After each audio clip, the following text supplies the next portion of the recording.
Como fazer as pessoas sonharem com a sua marca? Eu sei que você já se perguntou aí por que que algumas marcas conseguem vender produtos comuns por 10 vezes o preço do mercado e as pessoas ainda fazem fila para comprar.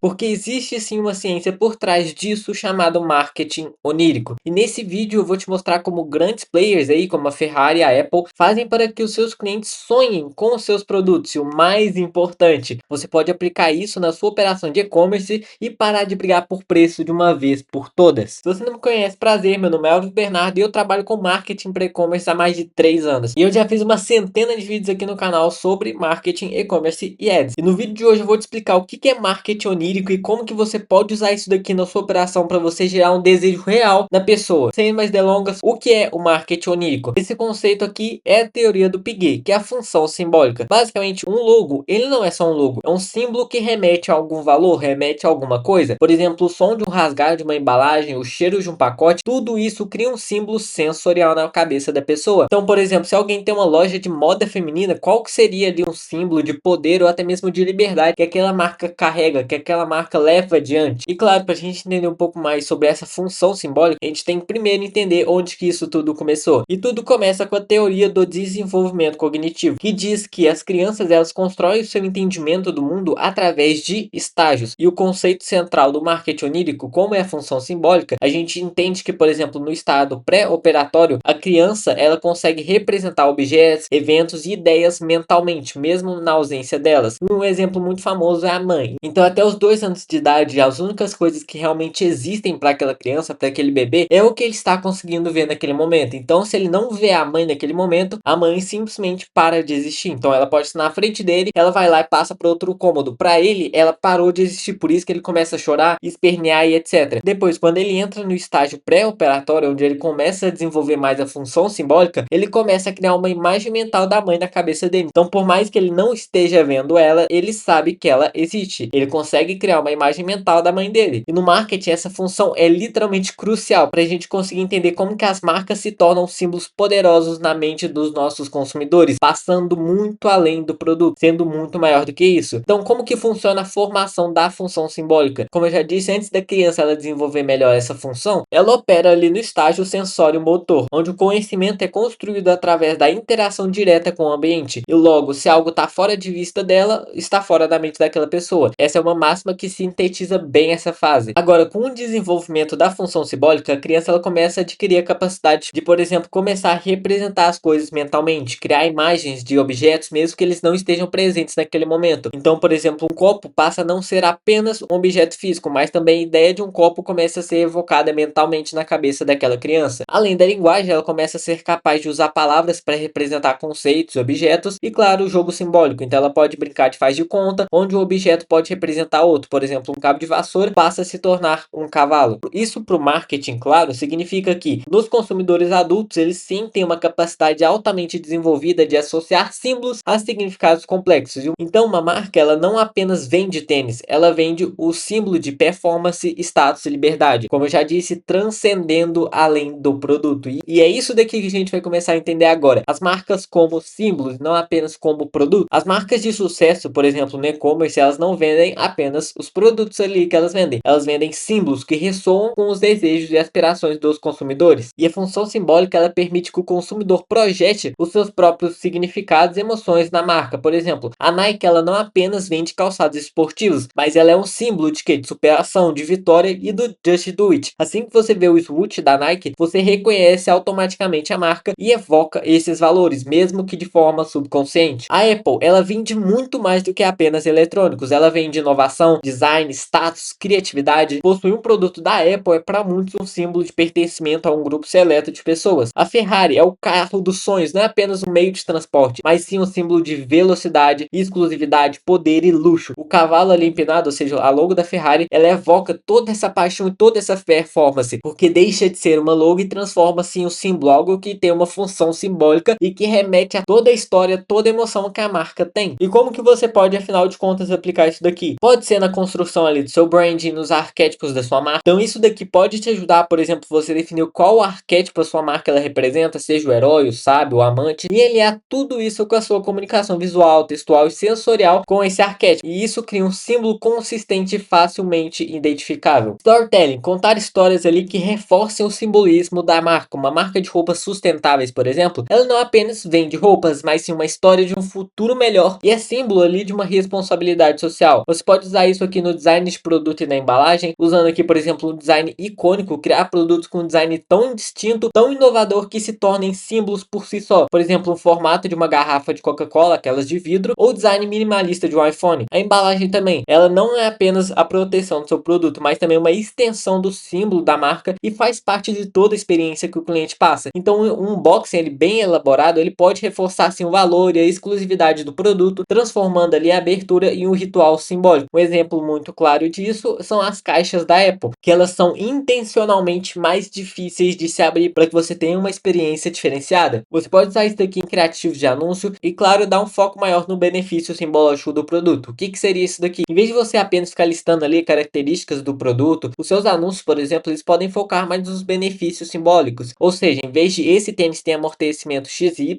fale, por exemplo, que esse tênis ele te dá a liberdade para você ir além dos seus limites. Você transforma aquele tênis, você atrela aquele tênis, aquele produto a um símbolo, a algo muito maior do que o produto em si. E claro, a associação com valores, por exemplo, você conectar o seu produto a valores e aspirações do seu público-alvo. Seu público ele busca, por exemplo, aventura, associe o seu produto a imagens e a narrativa de aventura. Associe o seu produto a pessoas que já têm esse perfil, que já passam essa sensação, já passam essa mensagem. Agora, na segunda parte desse vídeo, a gente vai estar falando da programação sensorial, porque aqui a gente vai entender como que você pode usar os 5 sentidos para que o seu simbolismo, o seu símbolo, a sua marca, ela seja muito mais poderosa. Então vamos lá, os sentidos e o subconsciente. Cada um dos nossos sentidos, ele está atrelado à memória e também à emoção. E o cérebro, ele processa ali informações sensoriais de uma forma muito rápida e muitas vezes até mesmo inconscientemente. Então, quando a gente pega e cria associações, elas podem ser muito mais poderosas do que simplesmente uma lógica racional. A visão, ela é sem dúvidas um dos sentidos mais explorados no e-commerce. Você usando ali imagens de qualidade, vídeos do produto, um design responsivo e a psicologia das cores, tudo isso daqui é fundamental. A visão não deve apenas mostrar o produto, mas também o estilo de vida ali e as emoções associadas a ele. Isso daqui faz você se diferenciar muito da maioria. A audição, os sons eles podem evocar também emoções e memória. No e-commerce você pode explorar isso aqui através de trilhas sonoras dos vídeos dos seus produtos, sons de unboxing, por exemplo, ou por exemplo o som de uma notificação de compra que remete a uma boa experiência, ou o som de uma campainha. Se você pegar, você consegue ver que o Mercado Livre e a Shopee eles fazem muito bem isso daqui. Boa parte dos anúncios dele tem aquele som de campainha, tem aquele Mercado Livre, o Shopee, e até mesmo se você for pegar para olhar o formato dos criativos deles, como que é? Eles apresentam, por exemplo, uma data específica, alguma oferta específica, depois mostra os produtos que estão dentro daquela oferta e depois vem e faz justamente isso daqui. Usa a audição, também a visão, etc, para reforçar a ideia de que o produto chega rápido. E isso é algo que o e-commerce em geral, as lojas próprias, elas não batem tanto, elas não fazem tão bem. Por isso que muita gente acha que hoje em dia que comprar de loja ali online, loja online própria, sem estar em um marketplace, demora para chegar o produto, quando na verdade isso não é necessariamente uma verdade. Então, se eu fosse você, eu daria mais atenção a esse ponto. Agora, o olfato, tanto ele quanto o tato, eles são sem dúvidas um dos sentidos mais ligados à memória e à emoção. Embora ele seja, claro, difícil aqui de replicar digitalmente, ele pode ser evocado através, por exemplo, descrições detalhadas de aroma dos produtos, se você vende ali velas, perfumes ou alimentos, ou também através de amostras enviadas com a compra, o famoso cheirinho, que você pode, claro, usar ou não. Você pode também, assim como em propagandas de perfume, descrever o cheiro do seu produto. Por exemplo, se você tem um produto de couro, você pode falar,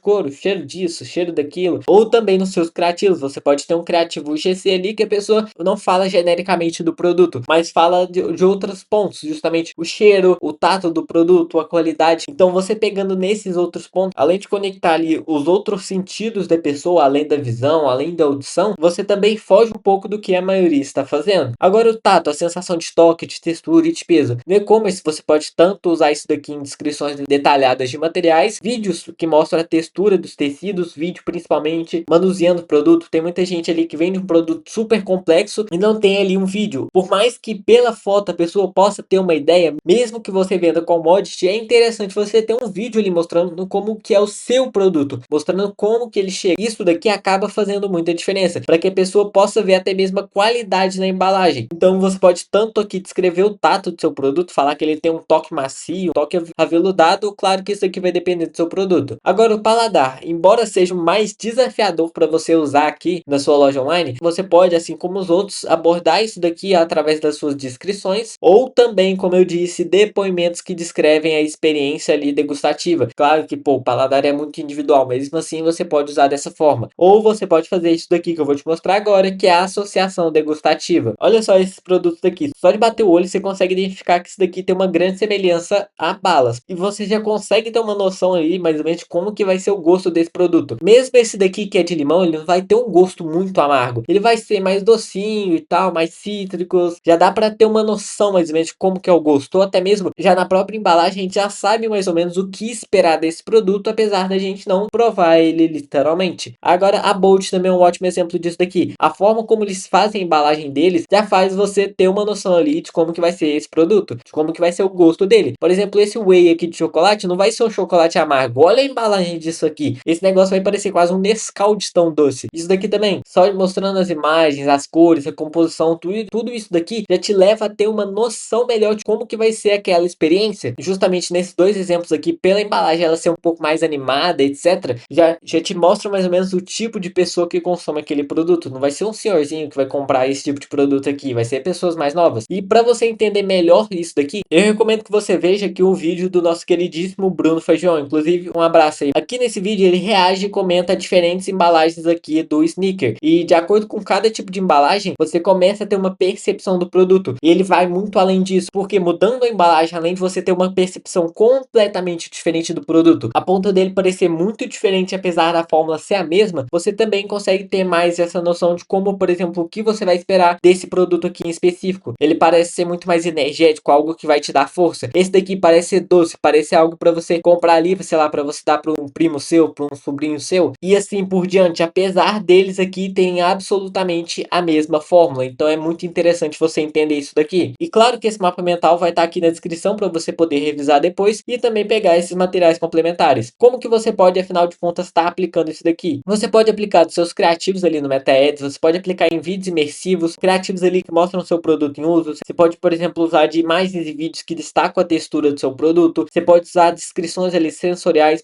texto que falando, por exemplo, seda macia, aroma cítrico, som cristalino. Dependendo do seu produto, isso faz sentido. Claro que na sua página de produtos isso daqui vai ser imprescindível você fazer isso muito bem feito. Você pode usar imagens 360 em realidade aumentada, vídeos de unboxing, depoimento, com foco sensorial. Então, por exemplo, clientes ou GCs ali descrevendo o produto não apenas funcionalmente, mas também a sensação que o produto traz para aquela pessoa. Você mostrar a embalagem, como que é o pós-compra, unboxing e também mandando ali amostras e brindes. E aqui entramos na nossa terceira parte do vídeo. Depois eu vou te mostrar como que você pode estar aplicando tudo isso aqui na prática. E se você está curtindo esse vídeo, chegou até aqui, trabalha com e-commerce também, seja você um dono de e-commerce ou um profissional de marketing de e-commerce, aqui no primeiro comentário fixado vai estar o link para a aplicação da comunidade gratuita aqui do canal. A gente faz calls semanais sempre com conteúdo bem bacana e já tem muita gente bacana lá, eu tenho certeza que você vai gostar. Mas então, como que você vai fazer para usar a psicologia das cores que eu tinha citado antes para induzir estados emocionais? O que que a gente tem que entender? No e-commerce, tanto a escolha ali de cores para logo, para o site, para embalagem, principalmente para os criativos ali, deve ser uma decisão estratégica e não meramente estética. E para isso, se baseando aqui em Freud e em Bernays, a gente vai entender um pouco mais sobre isso. A psicologia das cores, ela é um campo ali de estudo que explora como as cores, elas influenciam ali as emoções, as percepções e os comportamentos humanos. E no contexto aqui do nosso marketing onírico, essa influência ela transcende a mera estética, como eu disse, buscando ativar respostas subconscientes e intuitivas nas pessoas. E quando a gente vai um pouco mais atrás de estudos acerca da psicologia das cores, a gente encontra duas abordagens, a de Freud e a do seu sobrinho Edward Bernays. Começando aqui pela de Freud. Apesar de Freud não ter ali se debruçado diretamente sobre a psicologia das cores, as teorias dele oferecem ali uma base para a gente conseguir entender como que as cores elas podem ser utilizadas para evocar essas pulsões primárias. E aqui alguns exemplos. O vermelho, ele é frequentemente associado à paixão, energia, até mesmo urgência, e um nível mais profundo até mesmo a agressão e a desejo sexual. E no e-commerce o vermelho ele pode ser usado aqui em CTAs para criar um senso de urgência ou em produtos que desejam evocar justamente essa sensualidade, essa sensação de poder. O preto, ele simboliza poder, elegância, mistério e sofisticação. Ele também pode remeter à autoridade e, em um contexto freudiano, a ideia de algo oculto ou proibido, despertando também curiosidade e desejo. E as marcas de luxo frequentemente utilizam o preto ali para transmitir exclusividade. liberdade. Agora, o amarelo aqui, normalmente ele é associado à riqueza, prestígio e otimismo e muitas vezes também à vaidade. E ele pode ativar o desejo de status, de reconhecimento social, instintos que, segundo Freud, são poderosos motivadores para a compra. Agora vamos entender um pouco mais sobre o que o Bernays entendia sobre isso, o que ele pensava sobre isso. Ele demonstrou que a cor de um produto ou de uma campanha, ela pode sim ser associada a um ideal ou a um instinto específico. Por exemplo aqui, ao transformar o cigarro em tochas da liberdade para as mulheres, ele não apenas mudou o símbolo do cigarro, mas também a percepção emocional ligada a ele. E aí a cor branca ali do cigarro, que antes era simplesmente neutra, ela passou a ser subconscientemente ligada à pureza e a também emancipação. E as cores em conjunto com outros elementos visuais e textuais conseguem ter o poder de construir narrativas que ressoam com os objetivos e os desejos inconscientes das pessoas. Uma embalagem verde, por exemplo, para um produto orgânico,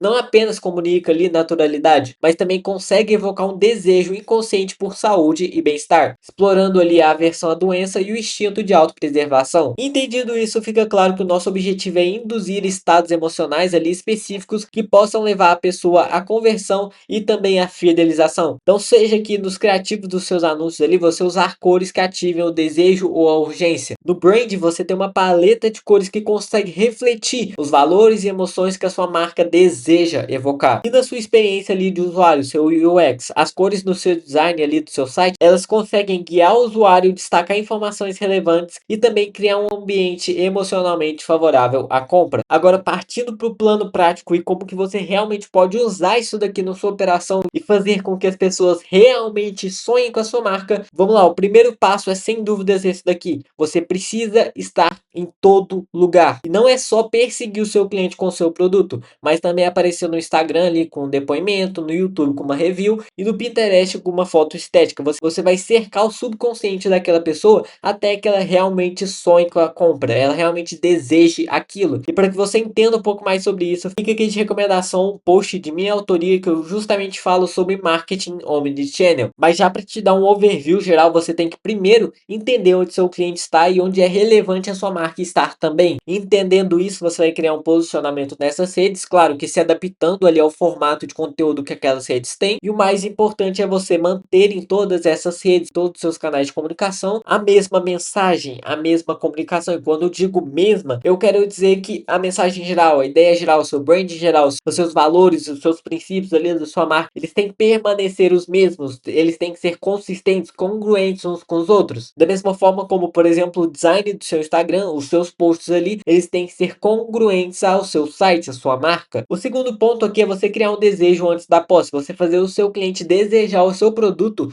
tanto que ele sinta um alívio ao finalmente conseguir comprar. E lembrando que marketing onírico não é misticismo, não é ladainha, é uma psicologia aplicada à venda. E eu tenho certeza que você nunca viu no YouTube conteúdo de extrema qualidade sobre isso daqui. Então já compartilha esse vídeo com um amigo seu aí também que manja de marketing, que quer aprender não apenas estratégiazinhos do momento e o que está funcionando, e notícias e meta ads, mas sim os fundamentos. E se você também compactou com isso, eu te convido a se inscrever no canal e aplicar também para a comunidade do canal, que eu tenho certeza que você vai curtir bastante. Inclusive, eu vou estar deixando a página aqui embaixo, eu recomendo aqui que você leia, que você entenda um pouco mais como que funciona, e se fizer sentido para você, fique à vontade, vai ser um prazer ter você lá. Meus meios de comunicação, tanto para consultoria, prestação de serviço, ou até mesmo para trocar network, vão estar aqui embaixo. Muito obrigado pela sua atenção, e eu vou estar deixando 2 outros vídeos muito bons aqui em cima para você continuar assistindo. Até a próxima!